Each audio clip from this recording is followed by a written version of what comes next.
What is up guys, it's your boy Gunsoww and welcome back to a new video. Today I'm actually gonna do a proper breakdown of the how to KSLV in 1 minute video, since you guys actually wanted to see how this was done properly, so here it is. First of all of the drums from this project come from KSLV's drum kit, which you can get for free, no need to go on Reddit, you can actually get it from his SoundCloud, so I'm gonna drop a link in the description. As for the Memphis vocals, you can get them from anywhere. I have some of these in my Phonk kit. If you also want to get that, there's gonna be a separate link in the description, but you can get them from anywhere. So let's proceed. Now I'm gonna go from top to bottom just because that's how I do it. Now for the kick, I'm using the dead kick from KSLV's drum kit, and it sounds like this without anything on it.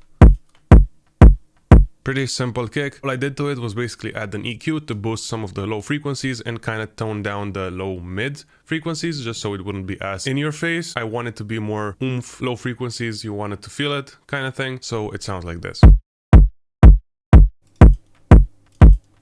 And there you have it. Now for the first fun part, the 808. So for the pattern itself, it's basically almost following the cowbells, and it's also in a 4/4 pattern, so it hits every single time the metronome hits, and the clean 808 sounds like this. Super simple. Then what I did was basically add a NANI to distort it and, you know, give it some extra oomph. Afterwards, I've added a kickstart just to sidechain it because, you know, house, you get it, which is also pretty simple. You don't have to use kickstart for this, but I chose to use kickstart because it's super simple. Afterwards, since I've added the NANI and I've boosted the sound in NANI by like 10 decibels, I wanted to turn down the bass a bit because it was overpowering the whole track and it was a bit too much. So there's that. Then I've added a degrader, which honestly makes probably the biggest difference, because if I were to play the 808 without the degrader and then with the degrader, it really adds a lot of grit and a lot of, you know, dirtiness to it, which sounds extremely nice with everything going on as well. As for the settings, it's pretty much just default. I just play with the sample rate and I've increased the saturation by a lot and played with the mix level, so it's not gonna be too dirty, if that makes sense. And then I've added an EQ at the end just to kind of tone down all the degrader because it was rough. But that's it with the 808. It basically follows the same pattern throughout the whole beat, so yeah. Also, the specific 808 sample that I've used was the clean double 808 from the same drum kit. All of the drums are from the same drum kit, so I'm not gonna mention that again. Then for the snare, I've used the Air snare, hopefully I'm pronouncing that right. But what I've done to it was basically add an EQ to tone down some of the higher frequencies and added some reverb because house usually has a lot of reverb on the snares and, you know, it creates ambience. So without anything, it sounds like this. Typical, you know, Phonk snare, but then you add an EQ, it tones it down a bit, and then with the reverb, it adds a trail, so you can still hear some fragments of the snare even after it hits. You know how reverb works. Then for the hi-hat, or the, you know, house cymbal hat kind of thingy, I've used hi-hat number 3 with nothing on it, just turned it down a bit when it comes to the volume, and it sounds like this. And the sample itself has reverb, which is pretty good because reverb once again works really well in house, especially on hi-hats, which is pretty good. Then same thing, I've added a cymbal, also around -5 decibels. And this one kind of follows a bit of a trap pattern when it comes to cymbals because, well, it sounds like this. I'm gonna play it both with the hi-hat so you get a feeling for the rhythm.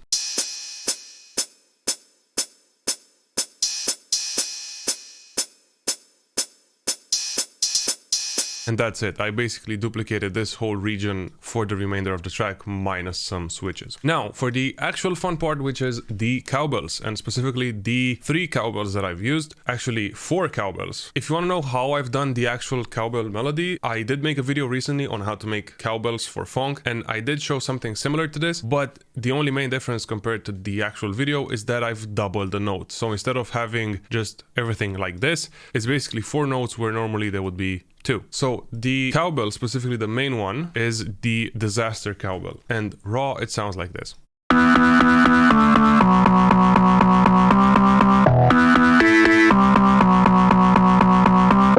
So what I've done to it was basically add an EQ to get rid of the low frequencies because, well, it was a pretty bassy sample, and also boosted some higher frequencies to get some extra presence. Once again, a reverb, subtle-ish reverb, then again a kickstart, and this is going to be on all of the cowbells. So it's a bit more subtle compared to the 808 sidechain. It's not going to be as sidechain sound, if that makes any sense, but whatever. And then this is specific to Ableton, but then again, you can do this in any other DAW. I've added a utility and panned the sample slightly to the left, so I wouldn't pan the actual channel, because the sample had a tendency to go towards the right channel, and it was kind of annoying. So this way it sounds a bit more in the middle while it's still, you know, stereo, not fully mono.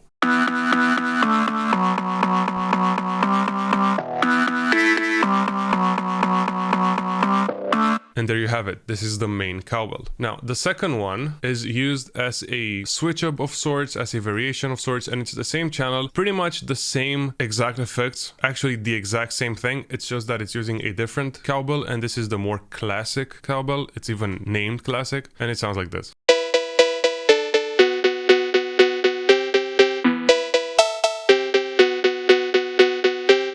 Same pattern, just different sample. And this basically goes for the other cowbells as well, except for one variation, which also going to the third cowbell, as I said, same effects, just in this case, it's a slight EQ difference, because in this part specifically, there are no drums, no 808s. So it would be lacking bass, even for a transition / bridge. So I decided to leave some bass in this sound. And this one is the booster pack cowbell, and it sounds like this.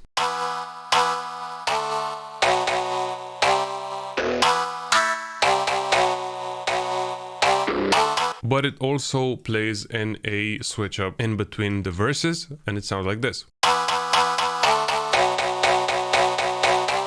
And there you have it. This is the second cowbell. Now, the last cowbell is basically just for harmonies, because you can't really hear it properly in the full mix. It's also the booster pack. It's just that it's 1 octave higher, if I'm not mistaken. It sounds like this.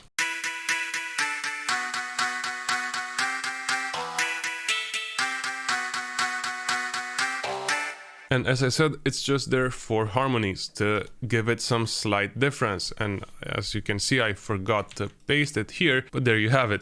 Now, that's it with the main sauce, I suppose, of the track. What I've also added was for the intro and for the bridge, just a slight drum break, which you can find anywhere. It's not specific to any drum kit. This I found randomly in my drum kits folder, but it sounds like this.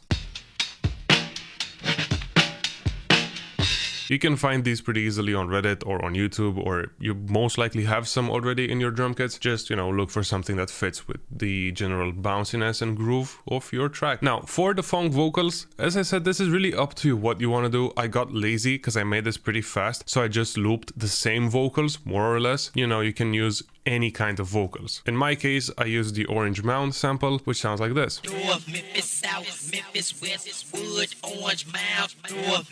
And it's basically just a loop of this. Once again, just an EQ, so there are no bass frequencies in the sample, so there's no clashing going around. And then a kickstart, which is at around 60% with the same preset, just so it creates the same House 4/4 rhythm kind of thing. And as for the second sample, it has the same EQ, same kickstart, it's just a different sample used in the bridge. And that's about it. And for the outro, I've showed this before. This is my go-to when I don't feel like doing something extremely creative. I just render out a specific part of the track, or in Ableton's case, I resample it, disable the warping, and then pitch it down by 3 semitones, and then it automatically stretches according to the pitch. So now the whole track basically is, you know, slowed down. And that's it. Now, this is pretty simple, as you may notice. It really is up to you how long you want it to be, how many switch ups, you know, you can do, what kind of vocals you want to use, the melody and whatnot. But these, I suppose 4 or 5 tracks, if I were to solo them, this is probably gonna be the same in pretty much any House Phonk track to an extent. So, you know, 4/4 rhythm, there's nothing much that you can do about it. But there you have it. This is basically how you make a KSLV type House Phonk, or just House Phonk in general. But that's about it with this video. As I said, all of the drums in this video came from KSLV drum kit, so you have a link in the description. But also, if you want to directly support me as well, you can also buy my drum kits. They're still on a massive sale, and it's gonna last for a few more days. So if you want to get them, you can get them now. But that's about it. It was your boy Gunsoww, and I'll see you guys in the next one. Peace.